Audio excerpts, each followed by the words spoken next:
the Arcturians, when the world is one. For half a century we have waited for the best time to make our presence known. It cannot frighten the people, so we had to wait in the wings. Today with technology there are more sightings and ways to communicate our presence to others. We can land in Arizona and people in Guatemala will know about it. But what happens when we land in Arizona is our material that was recorded and censored. When you watch it, you're going to get a different version. Filters and background noises may be added that don't give you the full picture. When you watch a video of our arrival, use your discernment. Has someone altered the video?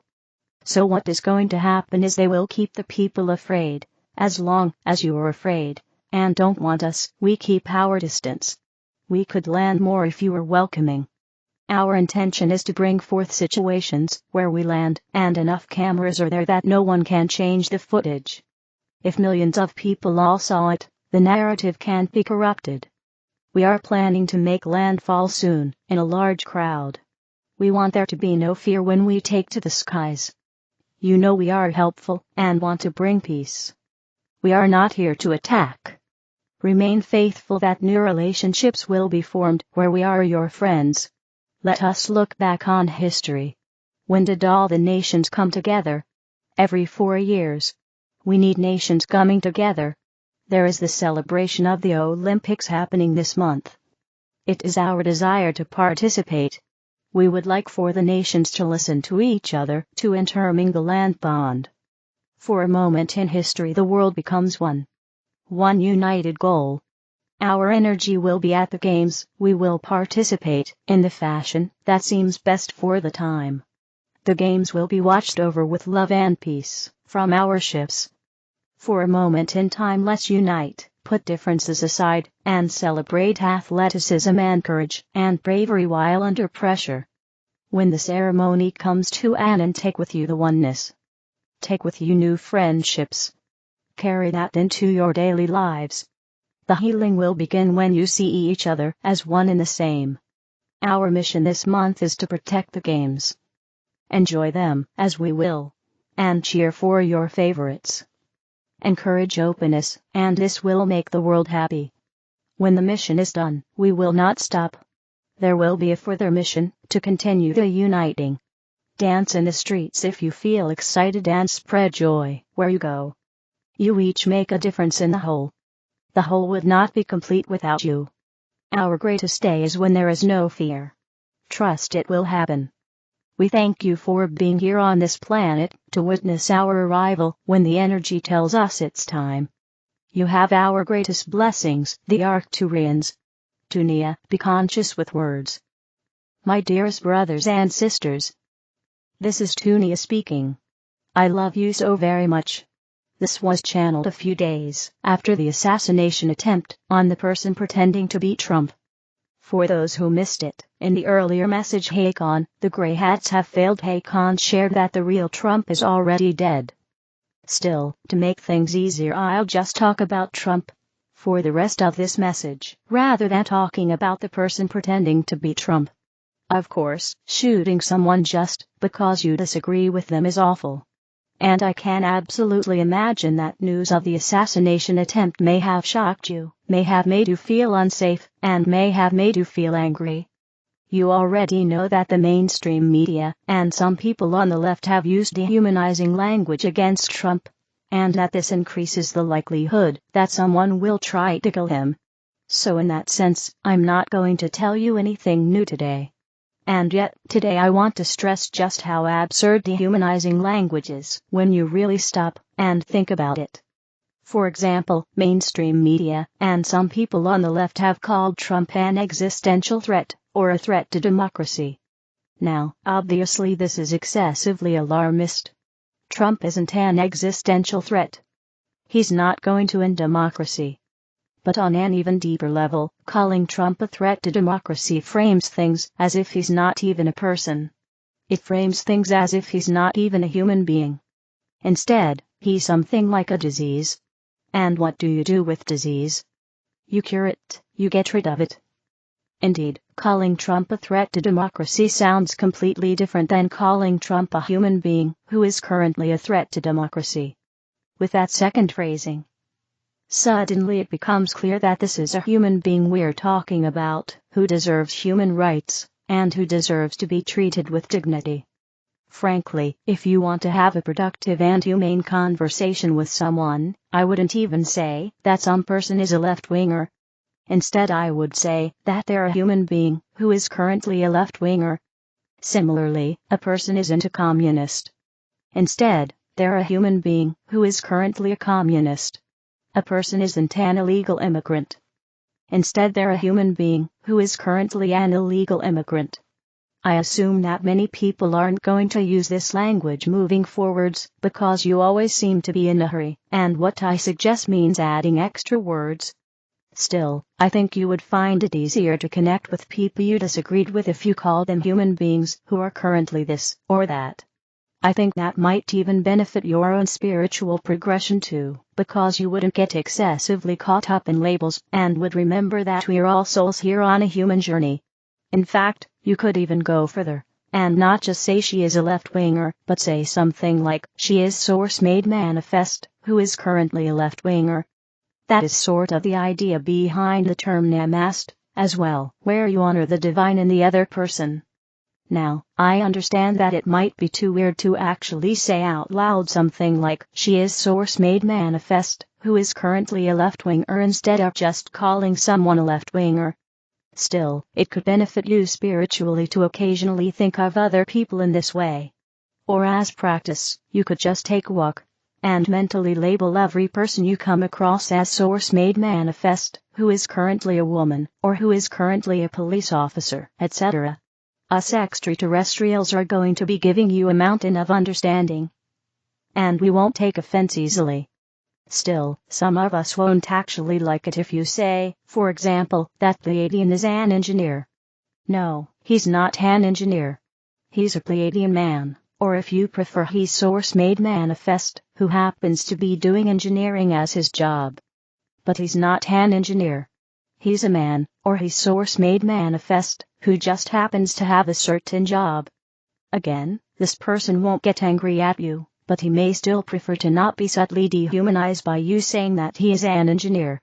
This also illustrates just how profoundly dehumanizing your society is, even down to the very language.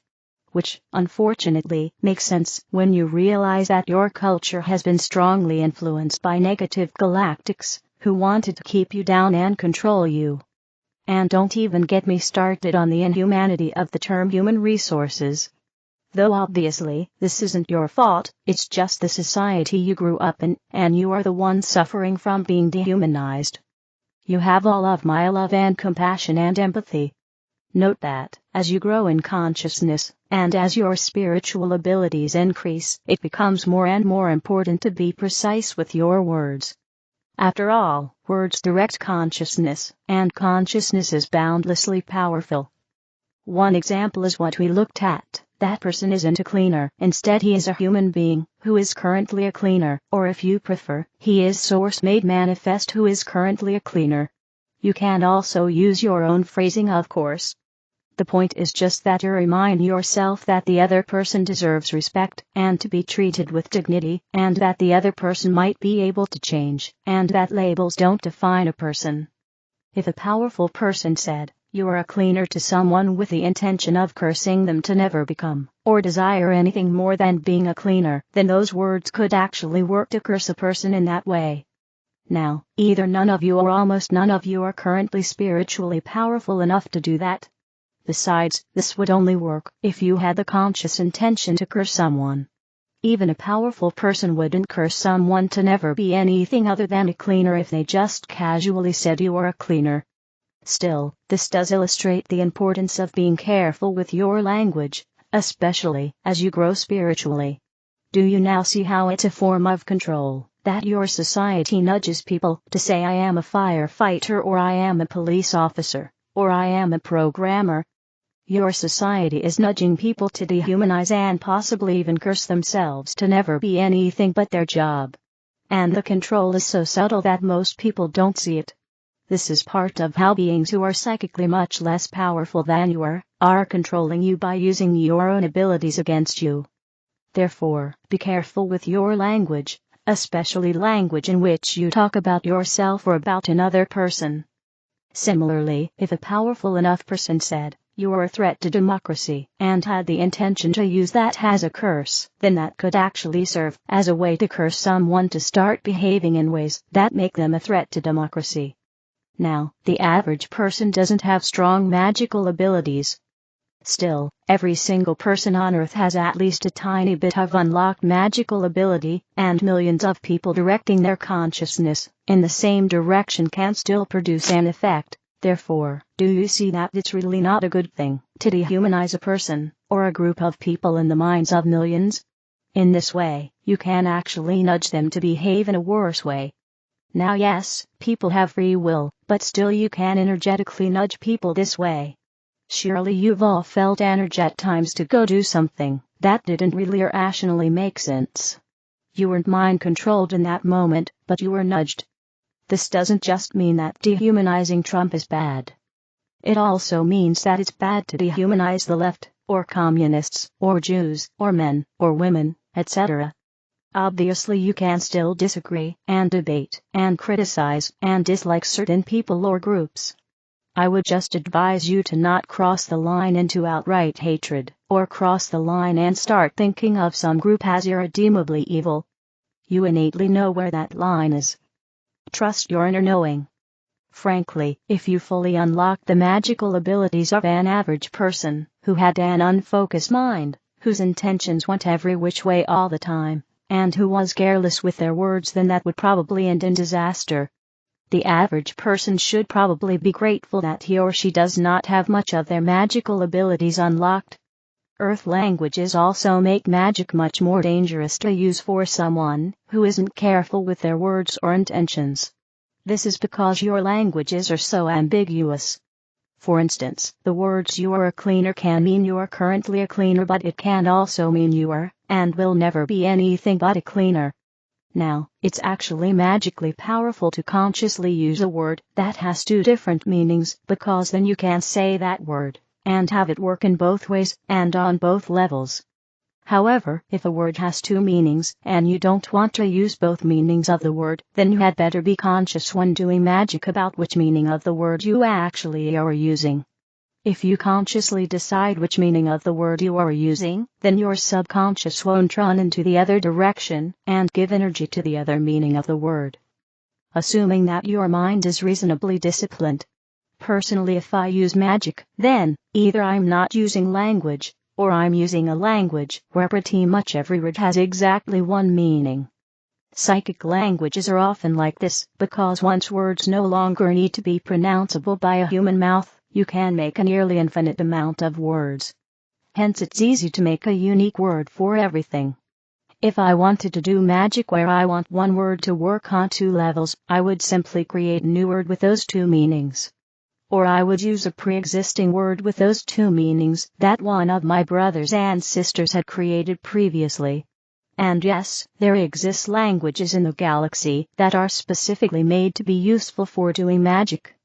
But I get that at the moment you're using Earth languages. So I'll give a few more examples of being careful with your words when speaking English. Whenever this channeler says "I can't wait to meet you," then after expressing love and appreciation back to the channeler, we often also ask him, is it literally true that you cannot wait? If that's not literally true, then it might be wiser to not use those words. Similarly, if you unconsciously refer to someone as Lord, that carries the energetic imprint that you're accepting them as your Lord, because that is one of the meanings of that word. Now, that is certainly something you can do. For example, accepting Jesus as your Lord can absolutely be valid and enrich your life. But if this channeler, for example, were to say Lord Ganesha, we would ask him, are you actually intending to accept Ganesha as your Lord, or are you just being unconscious and careless with words? In that case, it would be better to either say something like beloved Ganesha if he still wanted to be respectful towards Ganesha. Or he could say Lord Ganesha consciously, being aware that he's just using the word Lord as a generic honorific. Similarly, nowadays this channeler is using the word source, and not the word God, to refer to the ultimate creator. After all, one of the meanings of the word God is the being from the Old Testament, who in this channeler's view is pretty awful, and is not the same being as source. Alternatively, this channeler could try to be conscious every time he uses the word God. However, it seems easier to him to just use the word source. Of course, that's just the choice this channeler is making. Other people are free to make their own choices.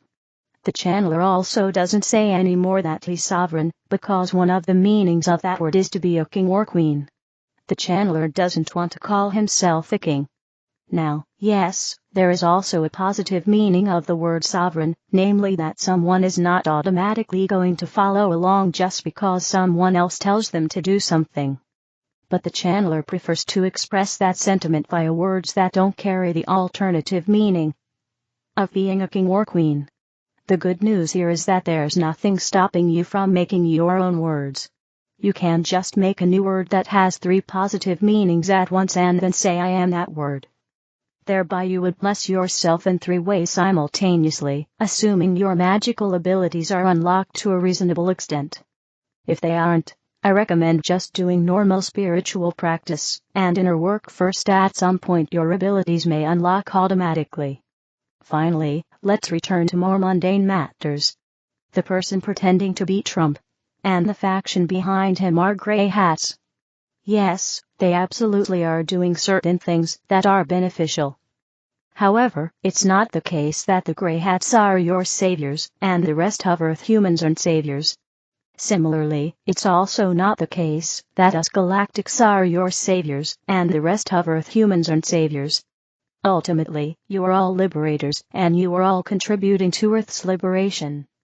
For example, any person who does some inner work purifies the collective subconscious and thereby provides a small but still real contribution to the liberation of the planet. That is a genuine contribution to your liberation. And yes, some gray hats and some Pleiadians are literally killing reptilians on your planet, and that is also definitely a contribution to your liberation. But that just makes this a group effort. Gray hats are contributing to your liberation, we are contributing to your liberation, and you two are contributing to Earth's liberation. You are all liberators. Furthermore, all paths lead to your liberation. No matter who gets shot, who gets elected, etc., no matter what, you will be free. Therefore, for most of you, it doesn't actually matter very much to have tons of knowledge, to know every detail, and to have a decent idea of what is going to happen when. Now yes, it has value to understand the world in broad strokes. However, beyond a certain point it might be more effective to look inwards rather than outwards. Spending time in nature, or spending time with your loved ones, is always a great idea. I hope that was informative. I also hope that you will be conscious with language, especially language that refers to yourself or others. And yes, better times are coming, and I love you so very much. Your star sister, Tunia. The Blue Avians, you are a time traveler. Greetings, beloved ones. We are thrilled to establish a new connection with you. We are the Blue Avians, channeled by Octavia, guardians of the passages of time, 12th dimensional beings. Once upon a time, we were just like you. As you entered the reality of Earth, your memories were erased, and you might think that you moved from one life to another in a linear fashion. However, many of you are, in fact, time travelers.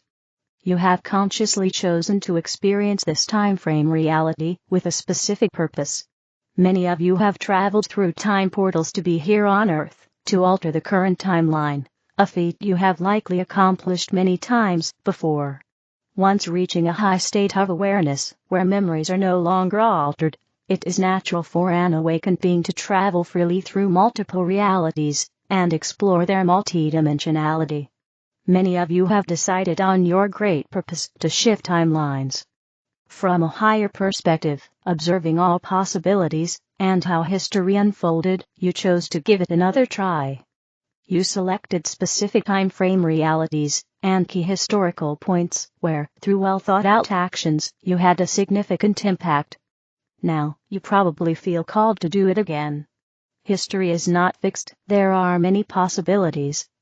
As you experience a certain timeline, such as the one in which World War II existed, you might wish to return and change it. You do this by analyzing specific data, considering different scenarios, identifying key points, and then jumping through time to the exact moment where your wise actions can create change.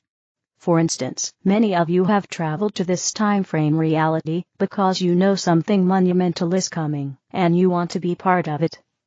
You might feel like pioneers bringing new visions and creating a new reality, but you may be coming from the future, aware of all possibilities, and here to make a great impact. Not many will remember the entire story, as entering a new frame of reality and taking a new physical form often results in memory loss. However, these memories are not lost, they are part of the Akasha. If this resonates with you, if you feel that you are a time traveler, then call upon us. We will help you access your memories once again. You are meant to be magnificent, and we will support your journey entirely. You know you are not meant to run in circles because life is so much more than that. You are a master player, and we are here to support you. Affirm, I am ready now to remember my galactic history, and all the timeframe realities that I have experienced. I do so for the highest benefit of all. Be blessed. Be eternal. Be now. sorceryofflight.com. The other videos are in the English video playlist. Help me spread the light. Click like, share, and subscribe to the channel. Thank you.